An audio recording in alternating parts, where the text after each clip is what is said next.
Citizen welfare council sector 15 Panchkula में स्थित एक सक्रिय सामाजिक संस्था है जो बुजुर्गों के हितों की रक्षा और उनके सामाजिक, मानसिक एवं शारीरिक विकास के लिए कार्य करती है। इस काउंसिल के अध्यक्ष श्री रविंद्र शर्मा जी हैं, जिनके कुशल नेतृत्व में संस्था निरंतर प्रगति कर रही है। काउंसिल के वर्तमान में लगभग 1400 सदस्य हैं जो पंचकुला के विभिन्न क्षेत्रों से जुड़े हुए हैं। यह संस्था न केवल बुजुर्गों के लिए एक साझा मंच प्रदान करती है, बल्कि सामाजिक, सांस्कृतिक, स्वास्थ्य और मनोरंजन से जुड़ी गतिविधियों का भी आयोजन करती है। यहाँ नियमित रूप से स्वास्थ्य जांच शिविर, योग सेशन, व्याख्यान, भ्रमण कार्यक्रम और कई आउटडोर गेम आयोजित किए जाते हैं। काउंसिल की बैठकें पारदर्शिता और सामूहिक निर्णय के आधार पर होती है। बुजुर्गों की सामाजिक भागीदारी बढ़ाने और उन्हें समाज की मुख्य धारा में बनाए रखने हेतु संस्था लगातार प्रयासरत है। इस संस्था के बारे में जब हमने यहाँ के प्रधान श्री रविंद्र शर्मा जी से बात की तो उन्होंने कहा कि इस संस्था का उद्देश्य है कि सक्रिय वृद्धावस्था को बढ़ावा देना। आज हम आए हैं सेक्टर 15 के सीनियर सिटीजन काउंसिल में, जहाँ हम बात करेंगे यहाँ के प्रधान रविंद्र शर्मा जी से, जो हमें बताएंगे काउंसिल का मुख्य उद्देश्य क्या है, यहाँ पे कितने मेंबर है और क्या क्या इनके लिए यहाँ पे प्रोग्राम रखे जाते हैं ताकि वो लोग आकर अपना समय व्यतीत कर सकें। तो सबसे रविंद्र जी, आपका स्वागत है हमारे चैनल में। धन्यवाद, बहुत बहुत धन्यवाद आपका। रविंद्र जी, जो ये आपका सीनियर सिटीजन काउंसिल क्या है, इसका मकसद क्या है? पंचकुला जब शहर बन रहा था तो जो रिटायर होके आते थे, चंडीगढ़ में सर्विस करते थे तकरीबन लोग, उनको कहीं बैठने के लिए, गपशप मारने के लिए, कोई गेम खेलने के लिए कोई जगह नहीं थी। तो 10-15-20 लोगों ने डिसाइड किया कि हमें कोई ना कोई ऐसी संस्था बनानी चाहिए जिसमें उन लोगों को बैठने के, टाइम पास करने का समय व्यतीत हो सके। धीरे धीरे इसकी मेंबरशिप बढ़ती गई और 1989 में इसका रजिस्ट्रेशन करवा दी रजिस्ट्रार के साथ। तब से बिल्डिंग बनी, पहले प्लॉट लिया, बिल्डिंग बनी। बिल्डिंग बनाने में पहले धामी साहब या और जो प्रधान थे उनका बड़ा रोल था। बाद में कोरोना के टाइम पे इस बिल्डिंग को दोबारा रेनोवेट किया गया, जिसमें ज्ञानचंद गुप्ता जी, रतनलाल कटारिया जी, कुलभूषण गोयल जी, इनका बड़ा योगदान है। बाकी मेंबर्स ने भी इसमें बहुत बड़ा कंट्रीब्यूशन दिया फंड्स के लिए।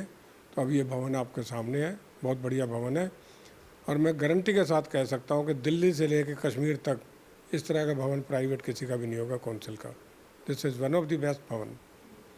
रविंद्र जी, कितने सदस्य हैं आज के दिन यहाँ पे और क्या क्या कार्य, अगर हम कोई कल्याणकारी कार्य या क्या क्या आते हैं? इसके आज की डेट में मेंबर 1400 हैं। 1400 एसोसिएट मेंबर्स हैं, दैट मीन्स 2800-2700 के आसपास मेंबर्स हैं। हमने यहाँ पर ऑर्थोपेडिक सेंटर बनाया हुआ है। एक डॉक्टर एलोपैथी का बैठता है, एक होम्योपैथी का बैठता है। 3 तो फैसिलिटीज़ हमने ये दे रखी हैं। अभी जल्दी ही डेंटल का भी ये प्रोग्राम शुरू करने जा रहे हैं। और आपने देखा अभी ऊपर जाके भी billiards, snooker, pool, table tennis, carrom and cards, ये गेम रेगुलर होती है। तकरीबन 80 से 100 मेंबर्स डेली आते हैं यहाँ खेलने के लिए, क्योंकि सुबह का जो टाइम है 10 से 2 बजे तक का, वो पेंशनर्स या रिटायरीज़ का टाइम पास नहीं होता। तो यहाँ आके अपना एंजॉय भी करते हैं, पार्टी पुर्टी भी करते रहते हैं, खेलते हुए मस्ती में रहते हैं। जैसे आपने इसको ज्वाइन किया तो क्या मकसद था आपका, किस मकसद से आपने ज्वाइन किया?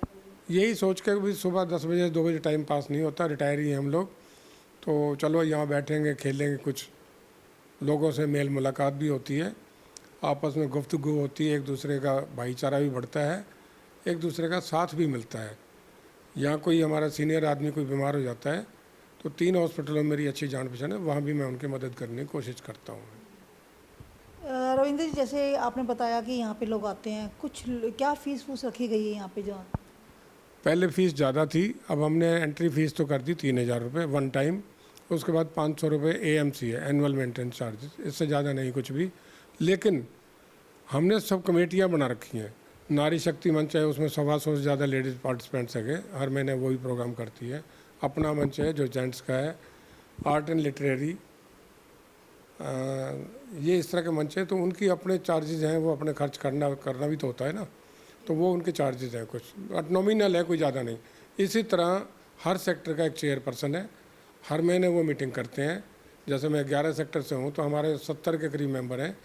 हर महीने मीटिंग होती है, उसके अंदर 30, 40, 45, 50 मेंबर्स आते हैं। तो मेरा बर्थडे है तो मैं डोनेट कर गया, मैरिज एनिवर्सरी मैंने डोनेट कर दिया, कुछ ना कुछ वो उनका प्रोग्राम चलता रहता है। सर जैसे आपने बताया कि यहाँ पे मेंबर आते हैं और बड़ी नॉमिनल फीस है यहाँ पे, अगर कोई आर्थिक रूप से कमज़ोर हो, बुज़ुर्ग होते कहीं जिनके बच्चे भी बाहर चले जाते हैं या उनकी मदद नहीं कर सकते, तो उनके लिए कुछ व्यवस्था की है आपने? नहीं, इस तरह का कोई प्रोग्राम तो नहीं है हमारे पास, फाइनेंशियली इतने हम स्ट्रॉन्ग भी नहीं है, 10-20 लाख रुपए उसमें किसी की मदद नहीं हो सकती है, लेकिन हम ट्राई करते हैं कि कोई प्रॉब्लम हो जाए तो ग्रुप में डाल देते हैं, कोई मदद करना चाहे तो उसकी कर दें।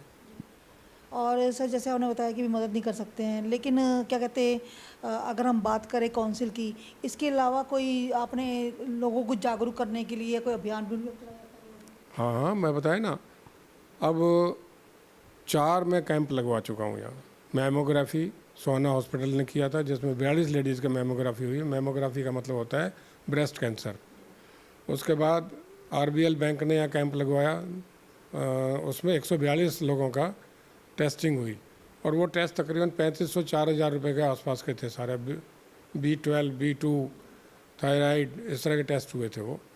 इसी तरह आयुर्वेदिक वाले भी कैंप लगाते रहते हैं, मेडिकल कॉलेज वाले तो आते ही हैं। हर मीटिंग के अंदर एक डॉक्टर को हम इनवाइट करते हैं।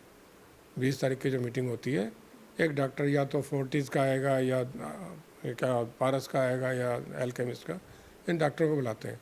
सिमिलरली बैंक वाले भी कई बार कहते हैं हमें बुलाओ, तो वो भी आते हैं, तो उसका वो रिफ्रेशमेंट वगैरह दे के जाते हैं और कोई बात नहीं है, उनसे कोई चार्जेस नहीं है कोई भी। सरकारी कोई ऐड आपको इसके लिए मिलती है? नहीं, कोई ऐड नहीं, कोई ऐड नहीं मिलती हमें। तो सर खर्चे कैसे होते हैं? बताया ना, जैसे 1400 मेंबर्स हैं तो 500 रुपये के हिसाब से 5-6 लाख रुपए तो यही हो गया। कोई डोनेशन आपस में हम एक दूसरे को कुछ सामान की ज़रूरत है, पीछे एक बंदे ने 2 लाख रुपए दे दिए, मेंबर है, एक ने वाटर कूलर दे दिया 50,000 का था। मतलब आपस में ही है, जो आदमी यहाँ कोई काम करवाना चाहता है, एक ने वो दे दिया माइक, क्या कहते हैं, ऑडियो सिस्टम, एक ने रेलिंग लगवा दी, कोई 50,000 रुपये बर्थडे पे दे गया, कोई 31,000 रुपये बर्थडे पे दे गया, ऐसे है। क्योंकि सारे वेल ऑफ हैं यहाँ पे, कमज़ोर आदमी नहीं आ पा रहा। सर फर्दर आगे के लिए कोई प्लान्स आपने सोचे होंगे? प्लान तो बहुत कुछ है दिमाग में, लेकिन जब तक आपके पास फाइनेंसिस नहीं हो तब तक आगे उनको मैच्योर नहीं कर सकते। प्लान बहुत है। हम चाहते हैं कि पंचकुला में जो सीनियर सिटीजन है, किसी को कोई तकलीफ़ हो तो उसकी मदद करें। हाँ, एक बात ज़रूर है, कोई मेंबर नहीं भी है और आगे कहता है मुझे परिवार में तंगी ये हो रही है कि बच्चे तंग कर रहे हैं या कोई तंग कर रहे हैं, तो वो कोई एप्लीकेशन देता है, हम डीसी को एसपी को फॉरवर्ड कर देते हैं स्ट्रॉन्ग रिकमेंडेशन के साथ। सरकार से कोई मदद चाहते हो, ऐसी कोई गुहार चाहते हो सरकार करे? मिल जाए तो कौन इनकार करता है। कोई ऐसा आपने ज्ञापन ऐसे कोई दिया? ना, अभी तक नहीं दिया कोई। तो ये थे हमारे साथ रविंदर जी, जिन्होंने बताया कि जो सीनियर काउंसिलर का क्या उद्देश्य है, क्या कार्य है। इतने मेंबर 1400 मेंबर ही कहते हैं जुड़े हुए हैं, जिनके आगे और मेंबर है, तो इनके कुछ प्लान्स हैं जो कहते हैं कि वो फ्यूचर में पूरा करेंगे। और इसी के साथ मैं पंचकुला से कैमरा मैन के साथ करुणा मित्तल, चैनल 18 भारत के लिए।